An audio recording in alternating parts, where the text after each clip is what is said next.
Welcome back to the Core Cars News Tech Lab. Today we're going to be taking a look at a Fire TV beginner's guide. Now, Fire TV, depending on our surveys, are either the second or third most popular streaming device with cord cutters.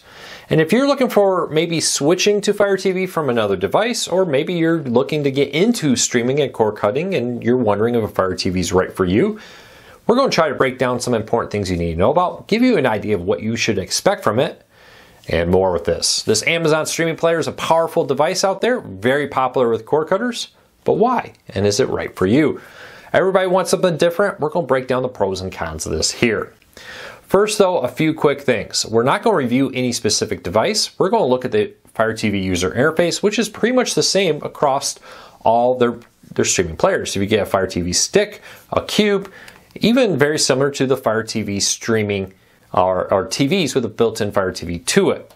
We'll talk about some key factors here, but if you're looking for a specific review of a specific device, search our channel. We've reviewed quite a few of them, including this Fire TV Stick 4K Max. With that said, before we get on to all of it, do me a big favor. Let YouTube know you enjoy what we do here. It really does help us. If you just hit that subscribe or you hit that thumbs up, doing one or both, lets YouTube know you enjoy what we do here. All right, home screen. This is when you turn on your Fire TV, this is what it looks like. You have a row of recommended content down here. We'll take a look at that. At the top, you have all kinds of things like settings. You also have this quick access section here for different streaming apps. Now, this is actually here adjustable. You can put whatever you want up here. If you're a big YouTube TV person, you can put all your favorite streaming apps, up to 6 of them, right at the top. All your streaming apps are right here located in this little icon here. So you can see I review a lot of apps. We got tons of different things here. But you can see you got Hulu and Spotify. You got different ones like Local Now streaming. You even have a web browser, which a lot of streaming players do not have. Think of your Fire TV a lot like an iPhone or an Android phone, right? You buy your iPhone, it has all these apps, but then you're going to have to pay for those apps in there. So just because I install Netflix, I still have to subscribe to Netflix to be able to watch it. So think of your Fire TV a lot like a iPhone or a Android phone, where it's a way for you to make phone calls, sure, and get text messages, but it's also a device where you can access a wide range of apps, and that's what a Fire TV is like here. I'm not here to review any individual apps, but you do have a browser. Amazon's Fire TV is one of the few with a built-in browser. It's very basic. Let's just say it's not what you want to be surfing the web on. But it is nice to browse a few specific sites if you're so looking to do that. Now, with this, on the home screen, let's go back to the home screen. And on the button, there's just a big home screen button and up-down where you can control all this. Very simple.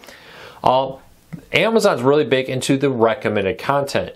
You can see they have a row of sponsored content. YouTube TV is apparently paying to sponsor. But suggested content for us. Recently used apps. You can see I used a bunch of free apps there. New movies, Inside Out 2 here. Kingdom of the Planet of the Apes. That's cool. A little bit of a mouthful.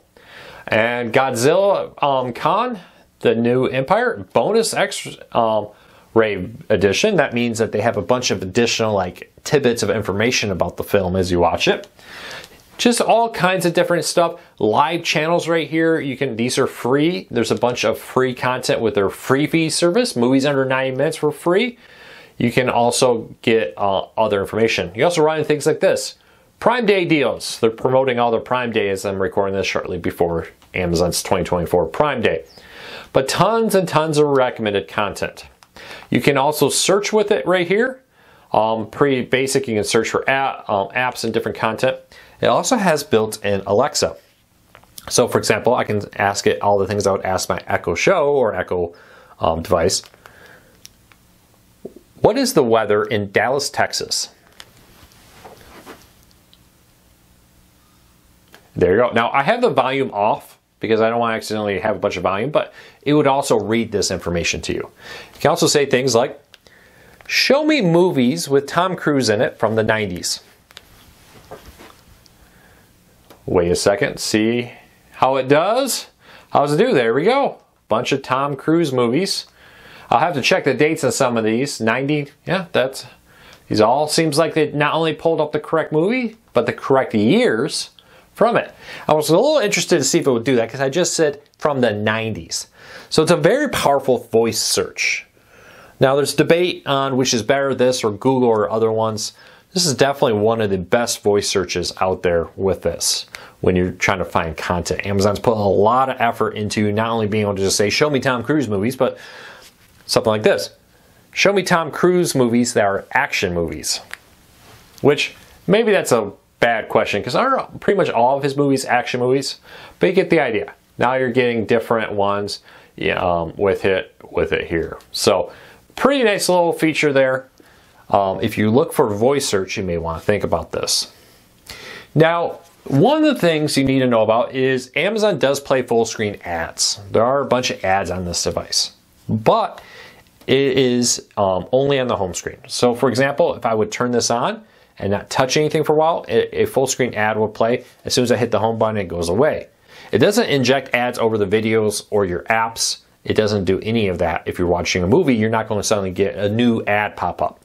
Just on the home screen. As you see, these are basically a big rotating ad here. Keeps the price down. You get a discounted device a lot cheaper than you would if it wasn't for those ads. So it's a little bit of half of this, half of that. So is the Fire TV any better than other streaming players? You know, you can make an argument, hey, voice may be better or may have this spec better or that spec better. I think for most people, you won't really notice a difference. I think most people will be very happy with the quality of it. Most of the streaming apps are on all the major streaming devices now. Unlike 10 years ago when I started this, where it was like, well, if you want this app, you need that device. If you want that app, you need this device. You know, Netflix, Hulu, Amazon, Disney Plus, Paramount, Max, YouTube TV, Fubo, Sling TV, all those major streaming apps are available on all of the streaming players. So it's personal opinion. If you're heavily invested in the Amazon ecosystem, Fire TV may be the way you want to go. If voice search is very important to you, use a lot of echoes around your house, for example, you may want to think about Fire TV because voice search is very good on it, and it also has a wide collection of content. So overall, 2 thumbs up. I would recommend this device. I hope this introduction to the Fire TV helps you. If you have a question, leave me a comment. I'll do my best to answer them in the comments down below. Until next time, take care, be safe. Don't forget to hit that subscribe button, hit that thumbs up. It really does help us.